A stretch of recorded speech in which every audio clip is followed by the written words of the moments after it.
ગુજરાતમાં નવી શિક્ષણ પદ્ધતિનો થશે અમલ. ધોરણ 1 થી 8 માં પાસ નાપાસની જગ્યાએ આવશે HPC કાર્ડ. NEP 2020 મુજબ ગુજરાતમાં શિક્ષણ વ્યવસ્થામાં મોટો બદલાવ. વિદ્યાર્થીઓનું હવે થશે 360 ડિગ્રી સર્વાંગી મૂલ્યાંકન.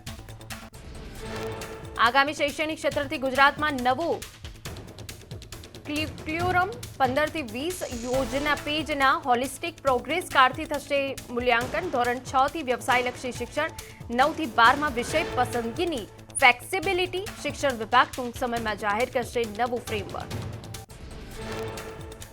માત્ર પરીક્ષા નહીં, પ્રોજેક્ટ પ્રેઝન્ટેશનથી પણ વિદ્યાર્થીઓનું મૂલ્યાંકન થશે. સાયન્સ, કોમર્સ, આર્ટ્સનું ઘટશે દબાણ. વિદ્યાર્થીઓને પસંદગીના વિષયો પસંદ કરવાની છૂટ મળશે. શિક્ષણ પદ્ધતિમાં થશે ઐતિહાસિક ફેરફાર. સ્થાનિક સ્વરાજ્યની ચૂંટણી બાદ નગરપાલિકા હોદ્દેદારોની નિયુક્તિ સંપન્ન. 84 માંથી 77 નગરપાલિકામાં ભાજપે હોદ્દેદારોની કરી નિમણૂક. પ્રમુખ, ઉપપ્રમુખ, કારોબારી સમિતિ ચેરમેન સહિતના પદો માટે નિયુક્તિઓ સંપન્ન. પાલિકા બાદ હવે તાલુકા અને જિલ્લા પંચાયત હોદ્દેદારો થશે નિયુક્ત. આગામી સપ્તાહમાં નિમણૂક કરાશે. ભાજપનો 34 માંથી 33 જિલ્લા પંચાયતમાં બહુમતી સાથે વિજય થયો છે. 260 માંથી 253 તાલુકા પંચાયતના ભાજપમાં બહુમતી મળી છે. ભાવનગર મનપા કમિશનરની લાલા કામમાં ઉદાસીનતા બદલ ગાર્ડન સુપ્રિન્ટેન્ડન્ટ KG મેન સસ્પેન્ડ. વોટર વર્ક્સ વિભાગના નાયબ ઇજનેરને પણ સસ્પેન્ડ કરાયા.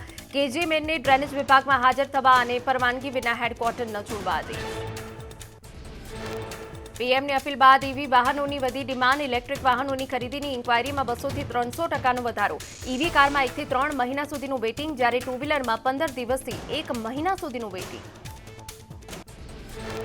પેટ્રોલ ડીઝલની અછતની અફવાઓ વચ્ચે હિન્દુસ્તાન પેટ્રોલિયમ કોર્પોરેશન લિમિટેડે કર્યો ખુલાસો. ઇંધણની અછત અને પુરવઠો ખોરવાયો હોવાના સંબંધિત રિપોર્ટ ભ્રામક હોવાની HPCLએ કરી સ્પષ્ટતા. HPCL રિટેલ આઉટલેટ પર ઇંધણની આપૂર્તિ સંપૂર્ણ રીતે સામાન્ય.